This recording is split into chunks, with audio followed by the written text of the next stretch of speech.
আজ বানিয়েছিলাম চিংড়ি আর আলু দিয়ে একটা স্পেশাল তরকারি, যেটা খেতে হয়েছিল খুবই টেস্টি আর বানানো খুবই সহজ।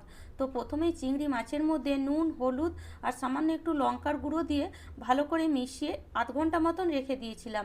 এবার গ্যাসের মধ্যে কড়াই বসিয়ে সর্ষের তেল দিয়ে তেলটা ভালো করে গরম করে চিংড়ি মাছগুলোকে একটু ভালো করে ভেজে নিয়েছি। এবার আবার ওই কড়াইয়ের মধ্যে একটু তেল দিয়ে এইভাবে ডুমো ডুমো করে আলু কেটে নিয়েছিলাম, আলুগুলোকেও ভালো করে ভেজে নেব। ততক্ষণ এদিকে একটা মিক্সি জারের মধ্যে দিয়ে দিলাম সর্ষে, পোস্ত, কিছুটা কাজু, কাঁচা লঙ্কা, সামান্য একটু সর্ষের তেল আর জল, একদম মিহিন করে বেটে নেব। আর এদিকে আলুটাও ভাজা হয়ে গেছে। এবার কড়াইতে আলুটাকে তুলে সামান্য একটু জিরে আর পেঁয়াজটাকে ভালো করে ভেজে নিয়ে আদা রসুন বাটা আর তার সাথে একটা মিডিয়াম সাইজের পেঁয়াজ দিয়ে ভালো করে মিশিয়ে নুন, হলুদ আর একটু লঙ্কা গুঁড়ো দিয়ে ভালো করে টমেটোটা সেদ্ধ হওয়ার জন্য ছেড়ে দেব।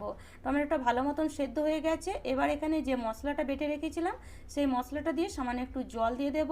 মশলাটা ভালো করে কষাবার জন্য আবার এটাকে ঢাকা দিয়ে দেবো 3 থেকে 4 মিনিট। তো দেখো মশলা থেকে তেল ছেড়ে দিয়েছে আর কালারটাও খুব ভালো এসেছে, মশলাটা ভালো মতন কষে গেছে। এবার এখানে আলু আর চিংড়ি মাছগুলোকে দিয়ে গ্রেভির জন্য জল দিয়ে দিচ্ছি। খুব বেশি গ্রেভিটা পাতলা হবে না, একটু ঘনই হবে। 3 থেকে 4 মিনিট আবার ঢাকা দিয়ে দেবো। তো যে গ্রেভিটা আমাদের রেডি হয়ে গেছে আর এরকমই থাকবে। এবার ওপর থেকে দিয়ে দেবো ধনেপাতা। আর গরম গরম ভাতের সাথে এই চিংড়ি আলুর তরকারিটা যদি পরিবেশন করো, খেতে যা দুর্দান্ত হয়েছিল কি বলবো আর তোমাদেরকে। তো অবশ্যই রেসিপিটি ভালো লাগলে লাইক, শেয়ার, সাবস্ক্রাইব করে নিও।